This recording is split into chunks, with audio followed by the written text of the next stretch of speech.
সন্ধেবেলা মনটা একটু ভাজাপুরি খেতে ইচ্ছা করে, তাই দেখো আজকে ভাবলাম বাড়িতেই বানিয়ে ফেলি। মুসুরির ডালটাকে দুপুরবেলা ভিজিয়ে রেখেছিলাম, তারপর মিক্সিতে ভালো করে পেস্ট করে নিয়েছি। আর এর মধ্যে দিয়েছি কালো জিরে, লঙ্কার গুঁড়ো, হলুদ গুঁড়ো, লবণ আর জিরে গুঁড়ো। আর দিয়ে দিলাম পরিমাণ মতো লঙ্কা কুচি, পেঁয়াজ কুচি আর একটুখানি আলু কুচি। এরপর এটাকে ভালো করে মিশিয়ে নেব। আজকে শাউট আউটে নন্দিতা বলেছে, আপু তোমাকে অনেক ভালো লাগে, আমি বাংলাদেশ থেকে বলছি, আমার নামটা পরের ভিডিওতে নিও। Thank you so much Nandita.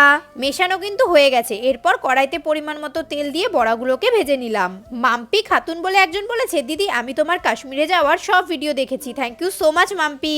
By the way, তোমাদের কার কার বলো তো সন্ধ্যা হলেই আমার মতো মনটা ভাজাপুরি খাওয়ার জন্য ছটপট করে? আমার তো বিশাল করে, তাই দেখো আজকে বাড়িতেই বানিয়ে নিলাম। আর এটা সার্ভ করেছি আমি পেঁয়াজের স্যালাড আর সস দিয়ে। খেতে কিন্তু দারুণ হয়েছিল। তোমরাও কিন্তু অবশ্যই বাড়িতে বানিয়ে খেও। চলো দেখা হবে তোমাদের সাথে নেক্সট আরেকটা রান্নার ভিডিওতে। বাই দ্য ওয়ে, তাড়াতাড়ি চ্যানেলটাকে সাবস্ক্রাইব করে নাও।